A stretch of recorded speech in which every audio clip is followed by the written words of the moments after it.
vejamos então nosso desenvolvimento. O que é? Bom, o desenvolvimento é a parte mais longa da redação, onde colocamos as ideias, os argumentos. Nele fazemos o debate da tese que é apresentada lá na introdução. E a tese, você já sabe, né? Tese é o quê? A posição que você tem diante do tema, tá certo? Não esqueça disso, que é a nossa tese. Vejamos alguns exemplos. Temos aqui aspectos positivos e aspectos negativos. Bom, nesse estilo de desenvolvimento, trabalhamos com os prós e contras, pontos favoráveis e pontos desfavoráveis do argumento.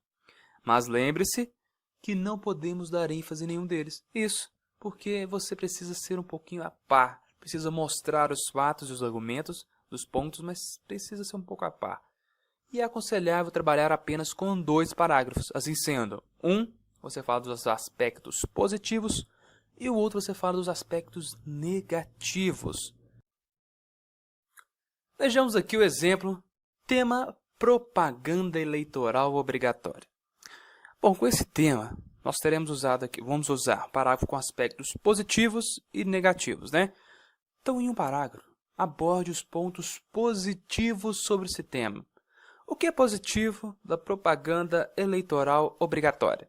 Você coloca nesse parágrafo os aspectos positivos. Quais são os aspectos negativos sobre a propaganda eleitoral obrigatória? Aborde os pontos negativos sobre o tema. Aqui é um tema, digamos assim, bem peculiar, mas lembre-se que mesmo com toda a raiva que você tiver sobre político, eleitorado, essas coisas, quando você coloca na redação, você precisa saber o que se escreve no texto. Eu coloquei esse tema meio provocativo aqui até um pouquinho por causa disso, para você ter cuidado com o que escreve em qualquer tema. Tem algum aspecto positivo? Talvez tenha, pense um pouco. Tem algum negativo? Sim, pense. E coloque aí sobre o tema um parágrafo com aspecto positivo, o outro com aspecto negativo, ok? Vejamos outro exemplo.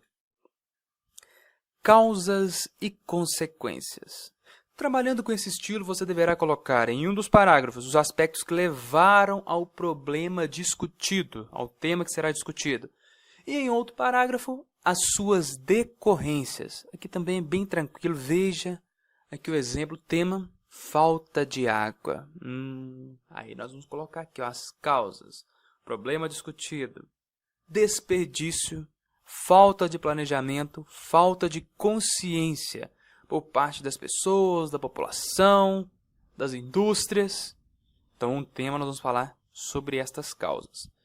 E no próximo parágrafo falaremos sobre a consequência, a decorrência.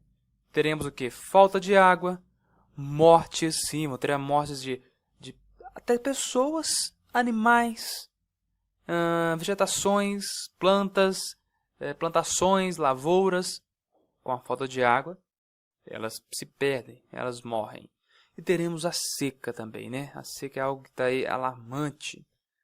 Então, aqui o tema, um parágrafo com causas, né? Problema discutido, e o outro parágrafo com a consequência destas causas. Bom, estas são algumas de várias formas existentes para fazer um desenvolvimento. Por que eu não estou passando muitas fórmulas? São várias, sim, existentes, mas eu estou passando as essenciais, as comprovadas para que você pegue este conhecimento e já coloque em prática, tá bom? E você pode, sim, juntar uma com a outra, ou como eu disse no início, você pode ter um parágrafo, um texto totalmente favorável. O que vai acontecer? Em todos os parágrafos você falará favoravelmente ao tema, ou, pelo contrário, desfavorável. Todos os parágrafos você irá falar desfavorável ao tema.